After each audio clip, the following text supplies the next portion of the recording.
y no caigamos de ninguna manera otra vez en la discusión de andar buscando un salvador, un mesías, el Bukele, el Milei, que además parte de una ignorancia suprema sobre lo que ha sido la historia del Perú.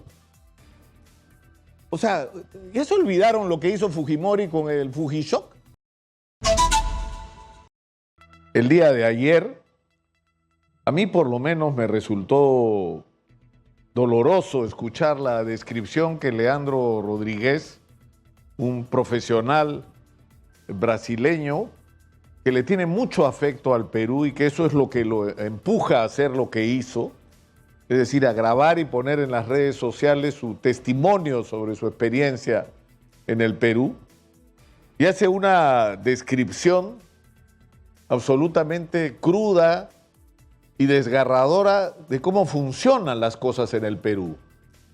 Y él decía que Dios tiene que ser latino, tiene que ser peruano, para que, como si constatamos cómo se hacen las cosas, es un milagro que no se caigan más puentes como el de Chancay, que no se caigan los colegios, los hospitales, las obras, porque todo se hace mal, porque todo está atravesado por la corrupción, porque la corrupción está institucionalizada, porque no se cumplen las reglas, y porque las reglas y los enredos burocráticos que se construyen alrededor de ellas tienen por objeto no hacer las cosas bien, sino cobrar comisiones ilegales para saltearte esas reglas que muchas veces son los mismos cobradores de coima los que generan.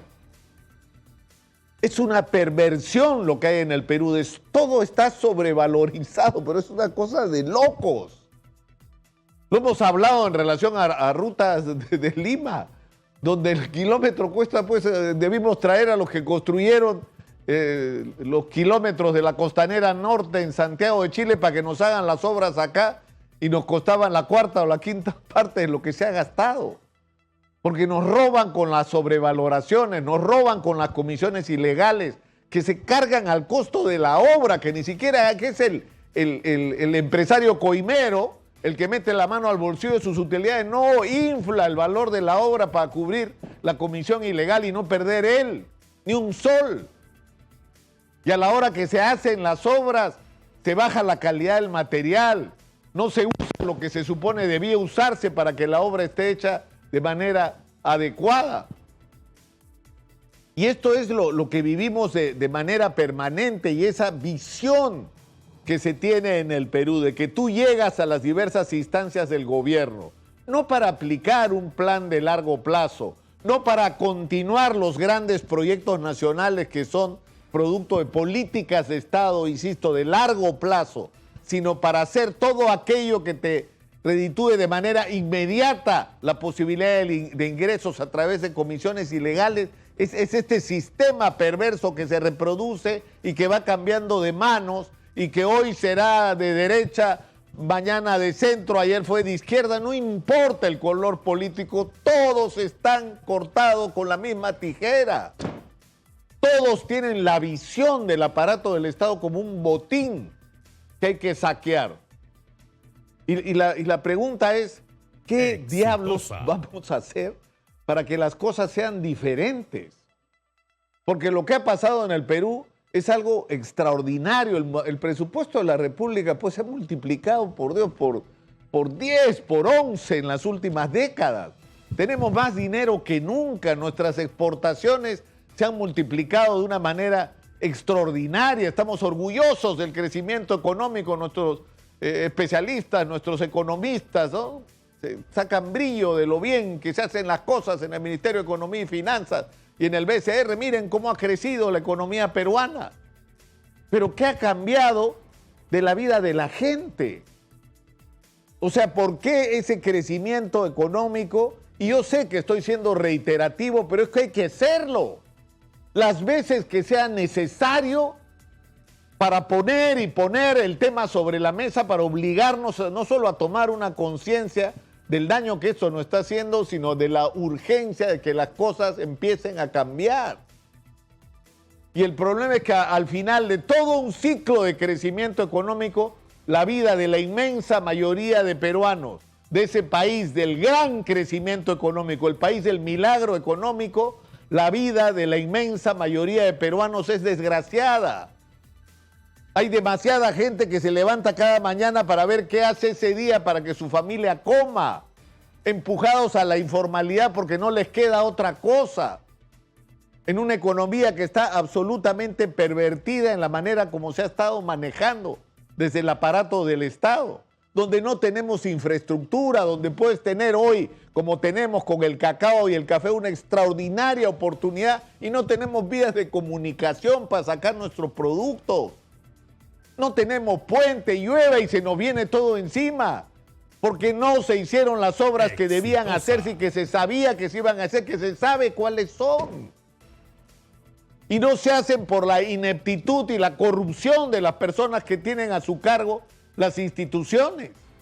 Y porque una vez más, insisto, no les interesa pensar en el largo plazo, porque eso no es negocio. Eso no es negocio. Y proyectas el valor de una obra para 10 años, pero resulta que cambia el alcalde, cambia el gobernador, cambia el presidente, entonces son nuevos pues los que quieren su tajada, entonces el valor de las obras con adendas se empieza a multiplicar y lo que debía costar 1 termina costando 4 y en algunos casos 5 veces su valor real, no lo que nos dijeron que iba a costar, su valor real. ¿Y eso qué tiene como contraparte? El Estado, el déficit, 180.000 millones de soles nos faltan en los colegios. Y en salud pública no estamos lejos de eso. Nuestros hospitales dan vergüenza. Y no solamente eso, sino, es decir, nuestro sistema de seguridad no está funcionando, nuestro sistema de justicia, le pones el micro a un fiscal y lo primero que te dice es no tengo recursos.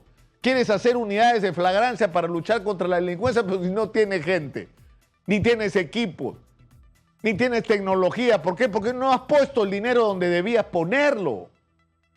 Entonces, esto tiene que cambiar. Y la pregunta, ¿es posible que las cosas sean diferentes? Por supuesto que es posible que las cosas sean distintas. En medio de esta desgracia política que hemos vivido estos años, hemos pasado, miren ustedes, en agroexportación, de 600.000 millones de dólares, que era lo que exportábamos, de 600 millones de dólares, a 12.700 millones de dólares. Multipliquen cuánto es eso, 20 veces. O sea, es una barbaridad lo que ha crecido, a pesar de los políticos. Y las pequeñas empresas han sido grandes generadores de empleo y han activado la economía y hay emprendedores por todos lados que no reciben ayuda, que no reciben crédito, que no reciben asistencia técnica, que el Estado para ellos es un persecutor y no es un aliado para progresar. Y sin embargo están ahí. Entonces, que las cosas pueden ser distintas, por supuesto que pueden ser distintas. En todos los sentidos. Miren ustedes lo que ha pasado con la policía. Secuestran a una empresaria, comerciante, en horas, porque han sido horas.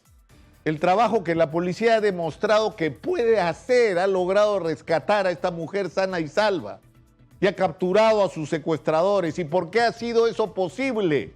Porque han hecho su trabajo, porque se ha aplicado la inteligencia, porque se ha ajustado todo lo que se tiene a la mano y se ha hecho el trabajo que la policía ha demostrado en más de una oportunidad que puede hacer si le sacan la mano política de adentro de la institución, si le dan los recursos que necesita, si se pone a las personas adecuadas en los lugares en los que los necesitamos, si en vez de castigar a los detectives que son grandes investigadores los ponemos a cargo de los procesos que tenemos al frente, vamos a tener resultados.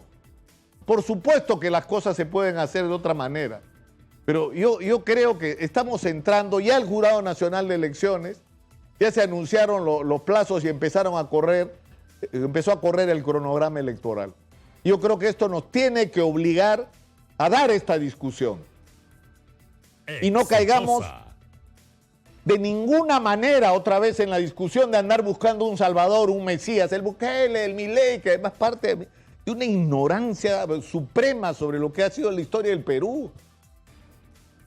O sea, ¿ya se olvidaron lo que hizo Fujimori con el Fujishock? ¿Y se han dado cuenta cómo se parece eso a lo de Milei? O sea, nosotros estamos 30 años después de Milei. No es a Milei al que necesitamos. Necesitamos hacer algo distinto porque lo de Milei ya se hizo. Y lo que hay que hacer es recoger lo bueno que se hizo, corregir lo que se hizo mal y hacer lo que no se hizo. Ese tiene que ser el discurso y la reflexión. Y la mano dura de Bukele. ¿Qué cosa creen que hubo en este país con jueces sin rostro? ¿Qué cosa creen ustedes que hubo? Eso también ya lo vivimos. Necesitamos pensar en nuestro país, no en experiencias que queremos importar, en una desesperación de los candidatos por protagonismo. ¿Para qué? Para llegar al gobierno y repetir la historia. No nos puede pasar lo mismo otra vez. No nos puede pasar lo mismo. Y depende de nosotros, ¿sabes? Porque finalmente nuestro voto es el que decide. Y lo que se tiene que inaugurar de aquí para adelante es una discusión seria sobre cuál es el país que queremos construir, cómo vamos a hacer para construirlo y a quiénes le vamos a encargar la tarea de construirlo. Porque quienes se han hecho cargo hasta ahora, esta casta política, esta costra de corruptos, de ineficientes, de aventureros, no pueden seguir teniendo el manejo del Estado peruano. No tenemos derecho por nuestros hijos, por nuestros nietos, a que esto siga ocurriendo. Soy Nicolás Lucar, esto es Hablemos Claro, estamos en Exitosa, la voz de los que no tienen voz, 95.5 de la FM en Lima, canal 34 de Movistar,